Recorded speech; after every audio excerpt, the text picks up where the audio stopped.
영상을 보시기 전 구독, 좋아요, 알림 설정을 해주시면 종목 발굴할 때 큰 힘이 된다라는 점 참고해 주시면 감사하겠습니다.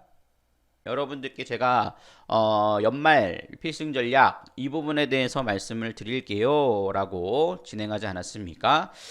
그 중에서 좀 봐야 될 부분들 중에 하나, 어느 섹터를 봐야 될 것인가, 이 부분에 대해서 우리가 하나하나씩 좀 체크를 해나가 보도록 하겠습니다.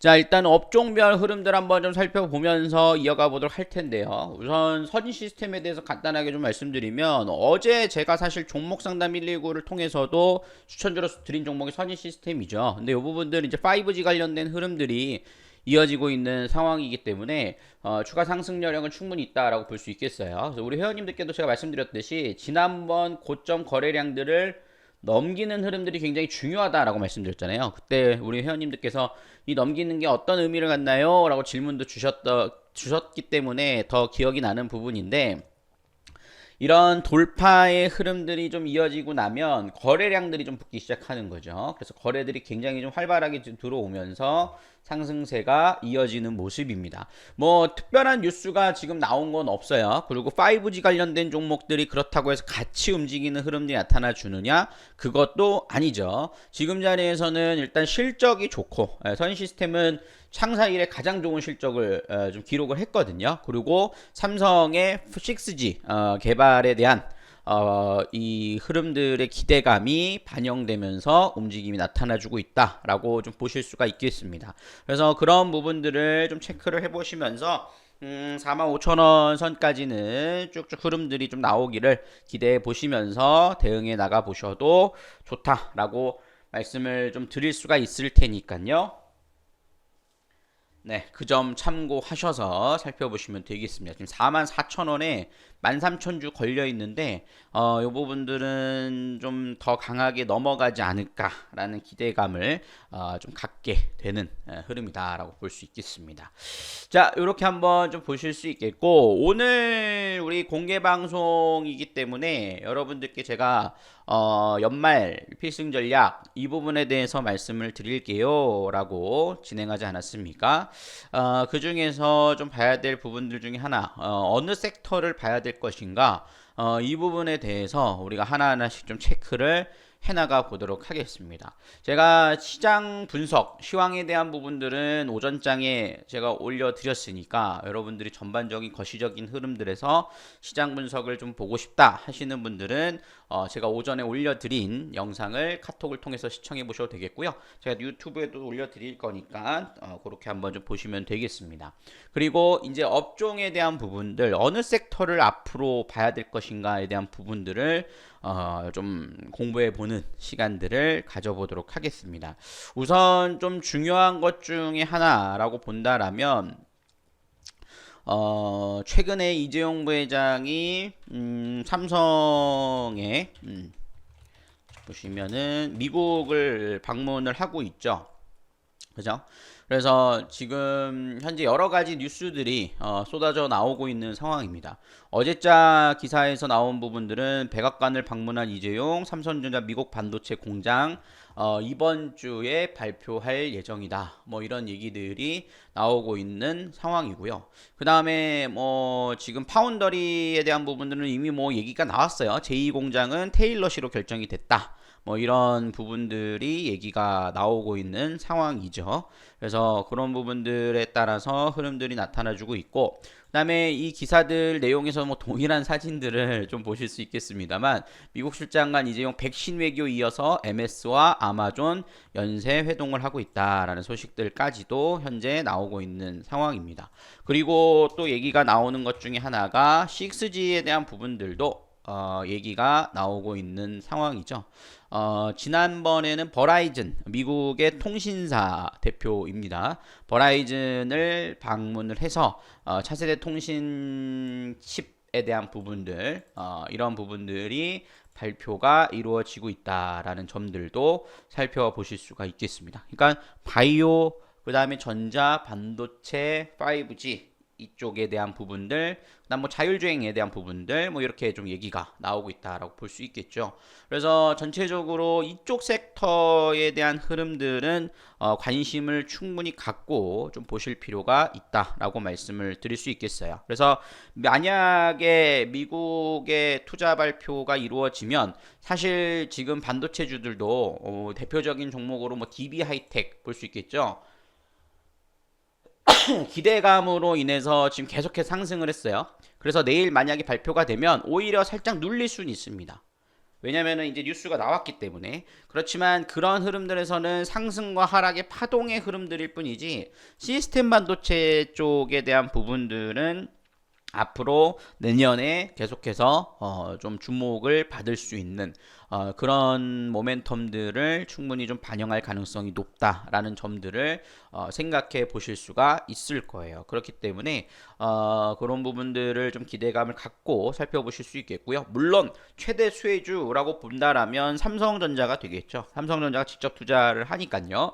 그렇지만 삼성전자는 좀 특징적인 부분들이 있죠. 삼성전자의 자체적인 뭐 기업 내용만으로도 우리가 분석을 하는 부분들이 있지만 삼성전자 같은 경우에는 우리나라를 좀 대표하는 좀 인덱스적인 성향이 강합니다. 그러니까 한국 증시의 대표 종목 이렇게 볼 수 있겠죠. 그러니까 코스피 지수가 예를 들어서 강하게 움직이지 못한다라면 삼성전자는 뭐 올라가기 쉽지 않죠. 그러니까 외국인 수급들이 삼성전자를 비롯한 반도체 시스템 반도체 쪽에 대한 투자가 이루어지는 부분에 대해서 강하게 작용을 하면 올라가겠지만 우리나라 지수 자체에 대한 전망 자체가 그렇게 높지 않다라면 삼성전자도 바로 올라가기는 쉽지 않을 겁니다. 그렇지만 장기적으로 볼 때는 삼성전자의 실적은 계속 견조하게 나오고 있고 하기 때문에 여러분들이 좀 장기 투자 관점에서 좀 기대를 하시는 분들은 삼성전자 좀 조정시를 이용해서 뭐 사실 지금 가격도 나쁘진 않다라고 봐요. 분할 매수라는 전략을 좀 갖고 계신다라면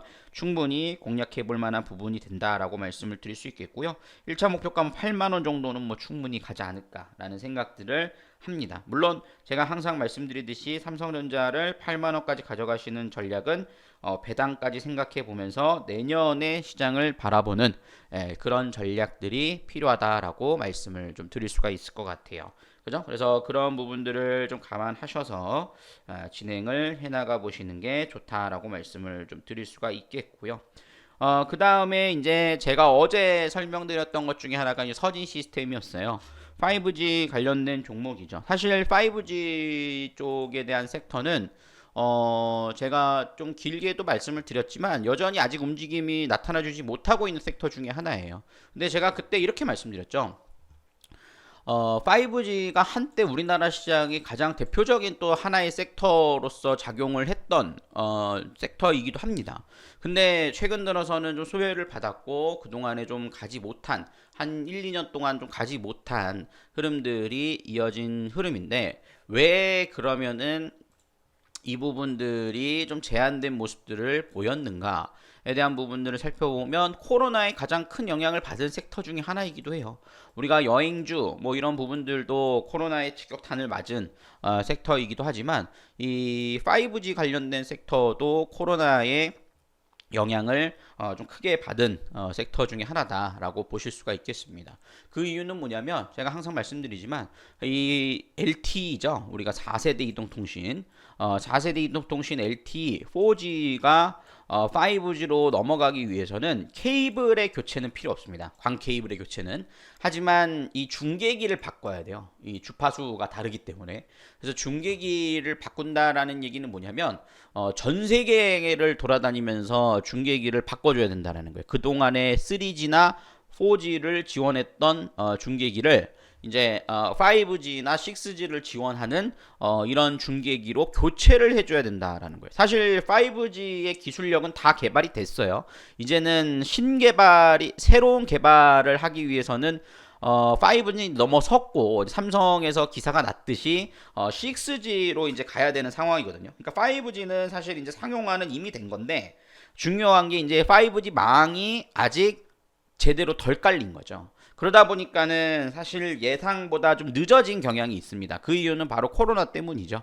뭐 봉쇄가 되고, 그죠? 유럽도 뭐 봉쇄가 됐었고, 미국도 봉쇄가 됐었고, 우리나라도 뭐 마찬가지로 그런 부분들의 좀 사업이 늦춰진 부분들이 있다라는 것을 볼 수 있겠어요. 근데 우리나라 5G 통신 그 중계기 관련된 종목들은 뭐 우리나라의 통신망을 까는 것도 중요하지만 사실 이 규모의 사이즈가 중요합니다. 왜냐면은 땅덩어리가 큰 나라에 5G 중계기를 깔아야 많이 설치가 이루어지죠. 그래서 대부분 5G 관련된 종목들은 미국 시장에 대한 기대감 때문에 올라갔었는데 미국 시장이 봉쇄가 되고 뭐 정권이 좀 바뀌면서 정책적인 부분들이 좀 딜레이가 되는 이런 부분들이 이어졌다라고 볼 수 있겠죠. 근데 그래도 미국 시장에서는 5G 관련된 종목이 조 바이든 대통령 테마주로서도 움직이는 부분들도 있었죠. 그 얘기는 무슨 얘기냐면 결국에는 조 바이든 대통령이 그 인프라 투자에 대해서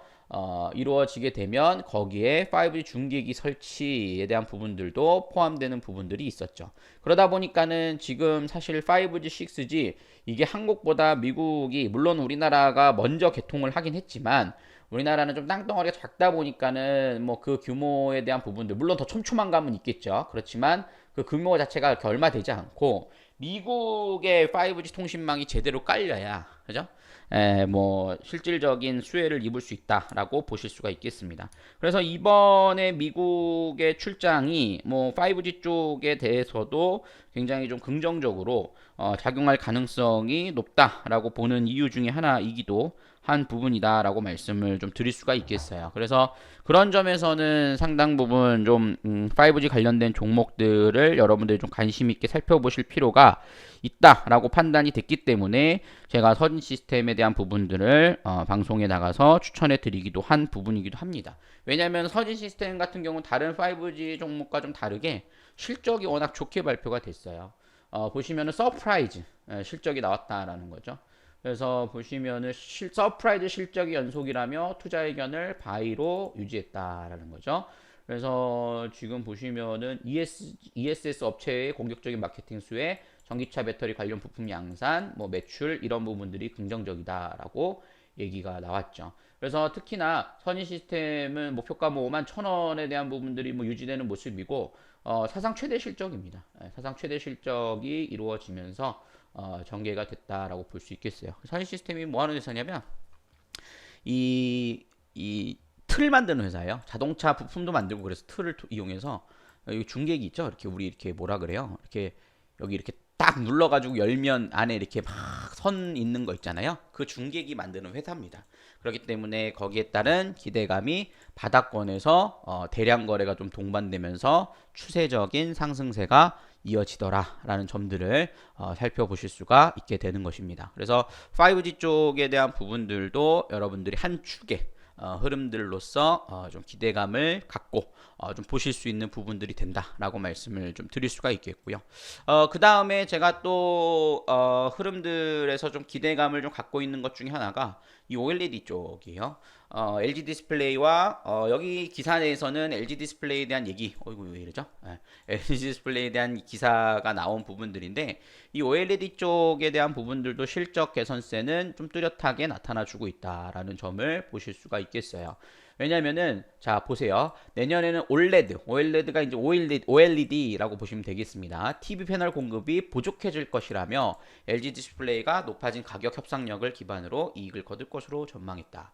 내년부터 OLED TV 패널 시장은 LG 디스플레이 중심 판매자 위주 시장 구조로 재편되면서 공급 부족으로 전환할 것이다라고 이같이 예상을 했다. 내년 삼성전자의 OLED TV 시장 진입은 글로벌 TV 시장에서 OLED TV가 프리미엄 TV 표준에 자리매김하는 계기로 작용할 것이다 하면서 LG 디스플레이 한층 높아진 가격 협상력을 바탕으로 2013년 이후 9년 만에 본격적인 이익 회수가 맞이할 전망으로 분석했다. OLED TV 패널은 현재 LG 디스플레이 독점으로 생산한다. 애플이 내년 하반기 확장 현실 XR 헤드셋을 출시하는 것과 관련해 LG 디스플레이가 메타버스 시장 확대 혜택을 받을 수 있다는 전망도 제기됐다. 얘네 출시될 애플 현실 확장 현실에 2개 이상의 8K OLED 디스플레이가 탑재될 전망이라며 기존 검증된 아이폰 부품 업체인 LG 디스플레이, LG 노이트 등 적극적으로 활용할 것으로 추정돼 메타버스 시장의 확장 수혜도 기대된다라고 볼 수 있겠습니다. 그래서 LG 디스플레이 투자 의견은 매수고 목표가 25,000원 이런 부분들 얘기가 나왔는데 뭐 LG 디스플레이 좋습니다. 근데 그 외에 또 이 OLED 쪽 디스플레이 패널과 관련된 부분들의 시장 전망은 상당히 좀 긍정적이라고 볼 수 있겠어요. 제가 이 부분들도 지난번 방송을 통해 설명을 좀 드렸습니다만 간단하게 다시 한번 설명을 좀 드리면요. 아까 전에 제가 종목 상담 해드릴 때도 LCD 얘기를 했잖아요. 이 LCD와 여러분들 OLED는 좀 달라요. LCD와 OLED의 차이를 아셔야 되는데 이 LCD 같은 경우에는 우리가 잘 알고 액정이라는 거예요. 액정. 그죠? 액정입니다.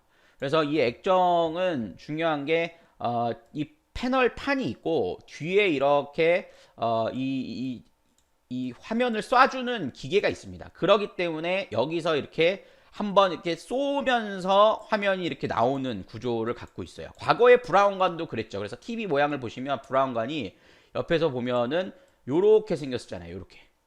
기억나세요? 요렇게 생겼었잖아요. 그래서 여기에 막 구멍 송송송 나 있어가지고 여기가 굉장히 뜨거웠잖아요. 그래서 여기서 이렇게 쏴가지고 이렇게 나오다 보니까 여기에 전자파가 이렇게 정전기가 일어나는 그런 거를 과거에 우리가 사용하지 않았습니까? 뭐 모니터도 썼고 뭐 TV도 그죠? 뭐 과거에 엑스캔버스, 뭐 개벽 막 이런 거 기억나세요, 여러분들? 개벽도 있었고 또 뭐가 있었죠? TV 브랜드 중에 개벽이 생각나. 엑스캔버스랑 어쨌든 뭐 개벽이 삼성이었나요? 그런 뭐 이 굉장히 이 뭐랄까요? 이 브라운관을 사용하던 TV가 대세를 이뤘었죠. 그래서 제가 기억하기로는 부잣집에 가면 이렇게 바닥에 놓는 TV가 있었어요. 여러분들 기억나세요? 요렇게 생겨가지고 TV가 굉장히 큽니다. 이렇게 그죠? 그래서 이제 바닥에 딱 놓고 여기 이제 부잣집에 가면 이제 큰 화면에다가 TV를 봤던 기억이 있는데 이제 이게 이제 브라운관을 사용을 하다가 그죠? 이제 브라운관을 사용하다가 LCD로 넘어갔죠. 액정으로 이제 넘어갔습니다. 그러면서 이제 훨씬 더 가벼워지고 이제 그 사이에 뭐 PDP도 있고 막 그랬어요. PDP도 있고 막 그랬는데 요거는 이제 발열이 심하다라고 해가지고 처음 나왔다가 이제 사양 들어갔고 이제 LCD로 전환이 됐죠. 근데 LCD의 기술력은 처음에는 굉장히 혁신적인 기술력으로서 좀 인정을 받는 부분이 있었는데 이제 이게 벌써 LCD가 개발된 지가 한 20년이 넘어가죠. 그러다 보니까 20년 더 된 것 같아요. 그러다 보니까는 이제 LCD는 이제 기본적인 사양으로 이루어지다 보니까 저가형 중고가에 밀리기 시작한 겁니다. 중고가에. 왜냐하면 중국도 이제 LCD를 생산을 하기 시작하는 거죠. 그러다 보니까는 LG 디스플레이 같은 경우에도 저가형 LCD 패널을 중국에서 워낙 생산을 많이 하다 보니까 LG 파주에 있는 LG 디스플레이 공장이 그 단가를 따라가지는 못하는 거예요. 그러다 보니까는 구조조정도 하게 되고 상당히 좀 어려웠던 시기들이 있었죠. 불과 작년에 그런 시기들이 있었습니다. 그래서 뭐 구조조정도 하고 그 큰 기업이 적자로 전환되기도 하고 뭐 이랬어요. 근데 지금 이 디스플레이 업계는 이제 업황이 좀 달라지기 시작했다라는 거예요. 그게 무슨 얘기냐면 OLED 쪽으로 넘어가기 시작한다라는 거예요. 그래서 OLED 쪽으로 넘어가면서 산업 개편이 이루어지게 되는데 이 OLED는 자체 발광이죠. OLED TV라고 해가지고 유기 발광 뭐 다 이렇게 표현을 하지 않습니까? 그래서 여기 자체적으로 패널에서 이제 색을 구현하다 보니까 선명하고 얇게 사용이 가능한 겁니다. 그래서 이 기술력을 갖고 있는 게 LG하고 삼성이죠. 근데 이제 삼성은 LG는 대형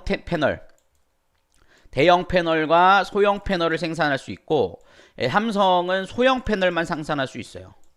약간의 좀 차이는 있습니다. 왜냐하면 이 OLED 쪽에 대한 특허를 대형 패널 특허는 LG가 독점하고 있기 때문에 그런 흐름이라고 볼 수 있을 텐데 그래서 보통 여러분들 TV를 사실 때 보면 OLED 패널 하면서 LG 패널 뭐 이렇게 나와 있는 경우들이 있어요. 그래서 약간 중소기업의 업체들이 생산을 하긴 하지만 LG 디스플레이를 가져다가 이제 제작을 한 뭐 예를 들어서 75인치 TV OLED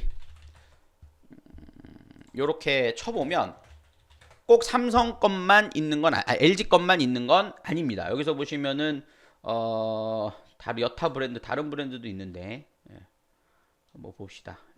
뭐 이런 부분들 보시면은 얘네가 OLED 패널인데도 불구하고 여기 삼성 패널이네요. UHD. 이런 식으로 이제 OLED 패널 사용하면서 LG 패널이 들어간 게 있어요. 그러면 얘네들의 매출은 삼성 디스플레이나 뭐 LG 디스플레이에 가져가게 되는 거죠. 근데 이런 식으로 이제 개편이 돼가는 중이에요. 그게 어디서도 개편이 이루어지냐면 TV 시장에서도 그렇고 앞으로 이 디스플레이 같은 경우에는 TV뿐만 아니라 뭐 VR, 그다음 메타버스, 그다음에 하물며 스마트폰, 그다음에 태블릿 PC 모두 이제 디스플레이를 사용하는 구조라고 볼 수 있겠습니다. 근데 이 디스플레이 패널이 이제 OLED 쪽으로도 전환이 되고 있다라는 겁니다. 그래서 뭐 중국의 뭐 화이자에서 개발하는 스마트폰 플래그십 스마트폰이라든가 그다음에 뭐 샤오미에서 개발하는 스마트폰 플래그십 스마트폰이라든가 이런 쪽도 전부 OLED 패널을 탑재하게 됩니다. 그럼 삼성이나 LG 거를 가져다가 쓰게 되는 거죠. 그리고 지금 뭐 하물며 애플에서도 지금 OLED 패널을 가져다 쓰고 있습니다. 그래서 이 LCD는 과거에 아이폰 11까지는 사용을 했지만 12부터 지금은 13 나왔죠. 13, 13까지 나왔기 때문에 이 13은 전부 OLED 패널이 장착됩니다. 그래서 VR 기기들도 애플에서 이제 만들다가 8K 쪽에 OLED 패널이 들어간다라는 소식들까지 전해지지 않습니까? 그러니까 LCD는 갈수록 이제 사양 산업이에요. 그렇기 때문에 그동안의 LCD의 저가형 중국 LCD 때문에 힘들었던 부분들은 자연적으로 OLED 쪽으로 넘어가면서 전환이 이루어지고 있고 그 특허권을 확보함으로써 과거의 중국의 밀리 흐름들처럼 그렇게 이어질 가능성은 그리 높지 않다라는 것이죠. 그렇기 때문에 실적에 대한 흑자 기대감이 굉장히 높아져 있다라고 보실 수 있겠어요. 그래서 LG 디스플레이는 재작년, 작년 보시면은 형편없었어요. 그러니까 매출액은 괜찮습니다. 근데 영업이익이 박살났죠. 당기순이익도 박살났고. 근데 올해는 어쨌든 흑자 전환이 예상되고 매출액 증가도 이미 어느 정도 이루어진 상태입니다. 3분기까지 실적 발표가 다 나왔기 때문에 4분기에서 예상치 정도만 나와준다라면 무조건 어닝 서프라이즈는 확실합니다. 그렇기 때문에 여기서 흑자 전환에 대한 기대감들은 충분히 반영이 될 수가 있겠죠. 그래서 지금 보시면은 뭐 이미 거기에 대한 부분들의 기대감으로 인해서 주가는 선반영되는 모습들을 보여주고 있는 상황이고 지금 현재 구간에서 좀 눌림목이 나와주고 있는 상황이다라고 보실 수가 있겠어요. 근데 그와 관련된 흐름들에서 그럼 LG만 관련성이 있느냐? 꼭 그렇지만도 않아요. 주성 엔지니어링 같은 경우도 디스플레이 쪽에 대한 부분들이죠. 최근 대량 거래를 동반하면서 외국인과 기관 수급들이 좀 들어오면서 강하게 유입되는 모습들을 보실 수가 있을 거고요. 원익 IPS 같은 경우도 뭐 주성 정도의 수준은 아니지만 최근 이 전환되는 모습들을 보이면서 바닥에서 대량 거래가 동반되는 흐름들을 보실 수가 있을 겁니다. 그러니까 지금 메타버스 이쪽에 대한 부분들과 앞으로 OLED 쪽 그죠? 그런 흐름들이 좀 주목을 받으면서 그죠? 뭐 제이스택 뭐 이런 부분들도 OLED 쪽이죠. 그러니까 삼성 디스플레이 OLED 쪽입니다. 그러다 보니까는 거기에 대한 기대감들이 유입되고 있는 상황이다라고 보실 수가 있겠습니다. 그래서 저는 이런 흐름들이 지금 이제 시작이 되고 있다. 그렇게 좀 판단이 좀 돼요. 그렇기 때문에 이런 흐름들을 여러분들이 좀 관심 있게 살펴보시면서 지금 제가 보여드리는 부분들이 전부 OLED 관련된 종목들이에요. 그래서 그런 종목들에 대해서 여러분들이 좀 포트를 구성하고 있는 부분이 필요하지 않을까라는 생각이 좀 드는 부분이니까요. 이 OLED 쪽에 대한 부분들도 좀 관심 있게 살펴보실 필요가 있다라고 말씀을 좀 드릴 수가 있겠어요. 이해되셨나요, 여러분들? 그래서 이 부분들을 좀 체크를 해나가 보시는 게 중요하다라고 말씀드릴 수 있겠고요. 이는 지금 제가 말씀드리는 부분은 뭐 단타로 들어갔다 빠져나오는 이런 종목이 아니라 여러분들이 내년 내년 흐름들까지 좀 기대감을 갖고 실적까지 좀 확인을 하면서 볼 수 있는 종목들의 흐름들이기 때문에 특히 뭐 직장인분들이라든가 이런 분들이 모아가시는 전략들로서는 충분히 긍정적이다라고 보실 수가 있겠습니다. 그래서 한 번에 매수하는 것이 아니라 좀 바운더리를 잡아놓고 어느 정도 규모를 잡아놓고 모아가는 전략들로서 진행하실 필요가 있다라고 말씀을 드릴 수 있겠어요. 그리고 또 보실 수 있는 부분들은 현대차 흐름들입니다. 최근 뭐 2차 전지 관련된 흐름들에서 뭐 에코프로 BM이 뭐 가장 뭐 핫했죠. 뭐 엄청나게 상승을 했습니다. 그래서 이거를 사야 된다라는 건 아닙니다. 하지만 최근 바닥권에서 뭐 현대차도 어느 정도 좀 되돌림에 대한 흐름들이 서서히 나타나 주고 있는데 이건 정말 긴 호흡으로 보셔야 돼요. 현대차를 제가 말씀드리는 부분은 정말 긴 호흡으로 볼 분들만 보자라고 말씀을 드려요. 왜냐하면 지금 현대차 주가 갑자기 장난 아니게 폭발한 이유를 알려드립니다라는 기사 제목이 있었죠. 뭐 요게 뭐 좀 기사 내용이 좀 어그로를 끈 부분들이 있지만 뭐 좀 살펴보면 미국 등 전기차 해외 시장 거점 본격 확대 계획 발표, 그다음에 5천억대 자사주 매입 계획 발표, 내년 수익성 확대 등 전망 등이 세 가지로 꼽히고 있다라는 거죠. 최근 현대차는 저는 굉장히 좀 자동차 업계에서 큰 기회라고 봐요. 지금 전기차의 대표 기업은 테슬라입니다. 테슬라가 뭐 완전 독주를 하고 있고 이제 다른 완성차 업체들이 서서히 따라갈 준비를 하고 있죠. 그래서 테슬라를 따라잡을 수 있는 기업은 미국에서 발표를 했을 때 폭스바겐이 될 것이다. 뭐 이런 얘기들이 있었습니다. 거기에는 이제 현대차가 포함이 되지 않아서 다소 아쉬운 부분들이긴 한데요. 이 자동차 업계는 과거에는 굉장히 좀 굴뚝 산업의 대표 주자였죠. 왜냐면 내연기관, 즉 이제 모터 엔진을 돌려서 움직이다 보니까 과거에 유럽에서 산업혁명이 이루어지고 나서 그때 이제 자동차들이 발달하기 시작했고 운송수단이 발달하면서 이제 그 산업이 발달하고 지금까지 경제가 흘러온 거잖아요. 참 이런 얘기까지 필요합니다. 근데 그 산업혁명이 일어난 게 이제 유럽에서 일어나지 않았습니까? 그러다 보니까는 역사가 깊은 유럽이 자동차 업황이 굉장히 발달해 있어요. 그러다 보니까는 우리나라 같은 경우는 굉장히 뒤늦게 후발주자로서 따라가게 된 기업이라고 볼 수 있습니다. 일본이 좀 더 빨랐죠. 왜냐하면 일본이 메이지 신 이후에 문호 개방을 하고 그러다 보니까는 우리나라보다 개방이 좀 빠르다 보니까 일본이 자동차 업계에서도 아시아에서도 가장 빠른 선두주자라고 볼 수 있었어요. 그러다 보니까 미국 시장에서 미국 같은 경우에는 머슬카 막 이래가지고 연비가 안 좋고 힘이 좋은 자동차를 만들었다면 일본 같은 경우에 연비 좋고 섬세한 자동차가 미국 시장이 먹히면서 한때는 뭐 도요타가 엄청난 성장세를 보이기도 하는 그런 현상들이 있었죠. 우리나라 현대차도 처음에는 일본 기술을 가져다가 뭐 미쯔비시라든가 뭐 닛산이라든가 이런 기업들의 기술력을 가져다가 처음에는 이제 엔진을 만들고 자동차를 개발을 했습니다. 여러분 기억나세요? 삼성자동차의 처음 이건희 회장이 삼성자동차 시작했을 때 SM5에 들어갔던 엔진이 닛산 엔진이에요. 그죠?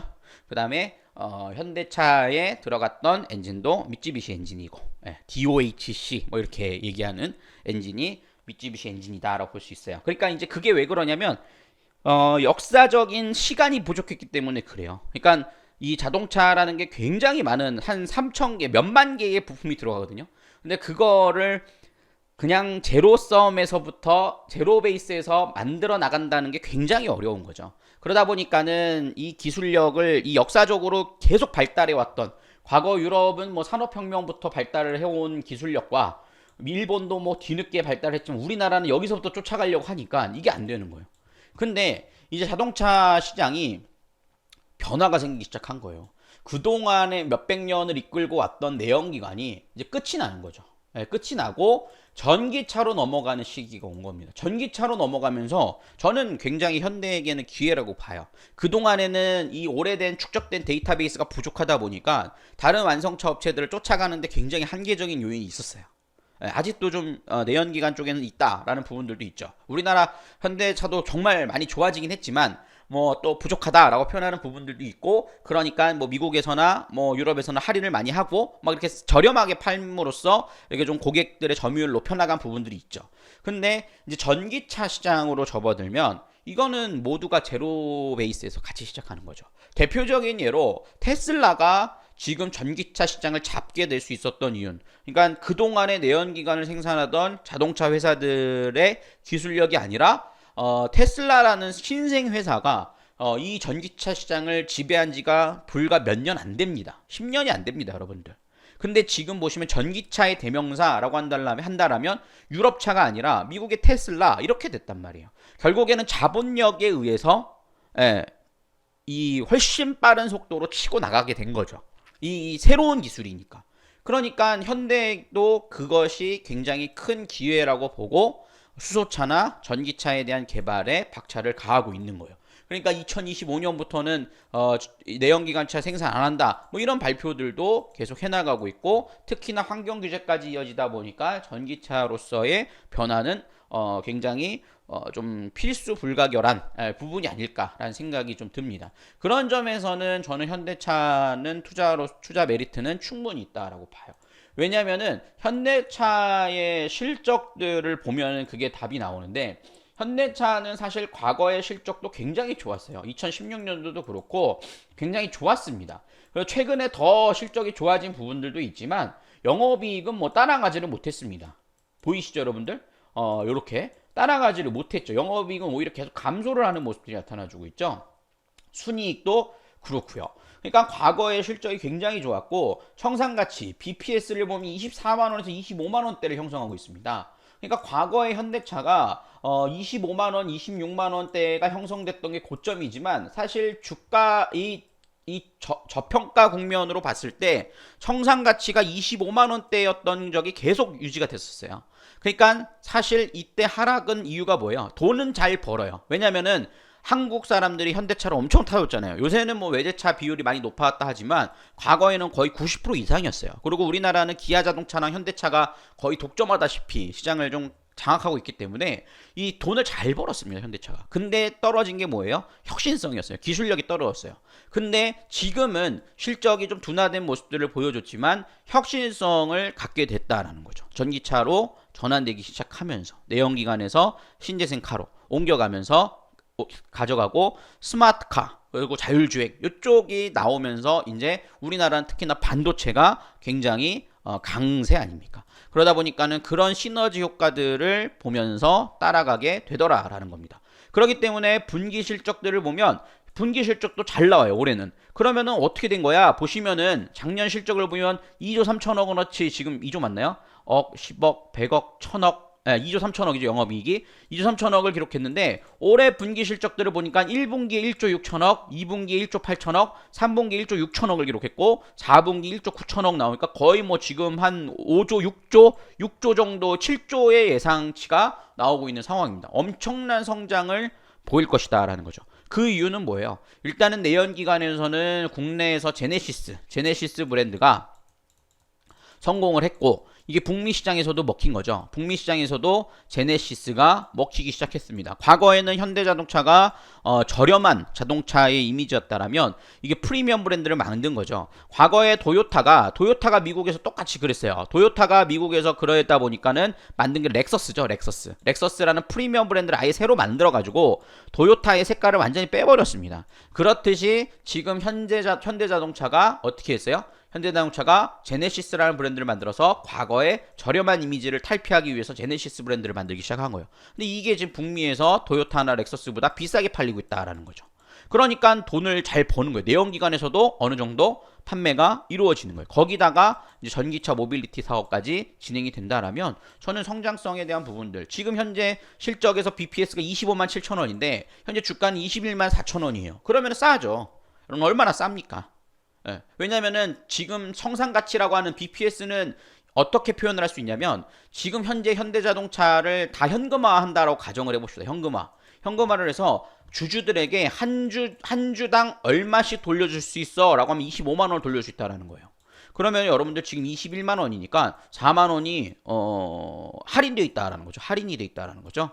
그럼 할인이 돼 있는 이유는 뭘까요? 그동안의 내연기관에서 좀 고전했던 모습들, 혁신이 부족했던 모습들, 그 다음에 또 중요한 게 이제 정의선 부회장의 이 지배구조를 개편해야 되는 흐름입니다. 왜냐하면은 정의선 부회장이 이제 지금 지분이 얼마 없잖아요, 현대차가. 네. 그러다 보니까는 뭐 현대글로비스를 어떻게 해가지고 뭐 하려고 했다가 좀 제재를 받았고, 그죠? 근데 결국에는 이 현대글로비스를 모비스와 합병을 하든가 뭐 어쨌든, 왜냐하면 정의선 부회장이 제일 많은 지분을 갖고 있는 게 현대글로비스거든요. 23% 여기 있죠. 요거를 어떻게든 해결을 하려고 할 거예요. 그러다 보니까는 그런 해결을 해나가는 데 있어서는 주가가 비싼 것은 그리 좋은 전략은 아니죠. 그러다 보니까 조금 눌려있는 경향이 있지 않나라는 생각이 듭니다. 지금 정의선 부회장 저기 보시면 현대모비스는 지분이 0.32%고 현대차 같은 경우에는 여러분들 보시면은 깜짝 놀랄 거예요. 예. 여기 보시면 없죠? 예. 없습니다. 그 다음에 기아차도 보시면 아이고, 기업은행이 아니라 기아죠. 이 기아차도 아니죠. 사명이 바뀌었죠. 기아도 보시면은 여기서 정의선 부회장 1.74%가 있어요. 그러니까 기아차를 중심으로 재편할 거야, 뭐 이런 얘기들도 있습니다. 뭐 그거는 사실 여러분들이 좀 더 분석을 해보시고 뭐 그건 모르는 일이에요. 예측일 뿐이지, 그렇죠? 그렇지만 어쨌든 현대모비스, 현대차, 현대 기아차 이쪽에 대한 성장성에 대한 부분들은 여러분들이 장기 투자 관점에서 충분히 메리트를 갖고 보실 수 있는 부분들은 되지 않겠나라고 생각이 드는 부분이에요. 그래서 지금은 소외받았어요. 그죠? 지금은 소외받기 때문에 여러분들이 제가 이런 얘기하는 게 별로 와닿지 않으실 수 있을 겁니다. 네, 와닿지 않으실 수 있어요.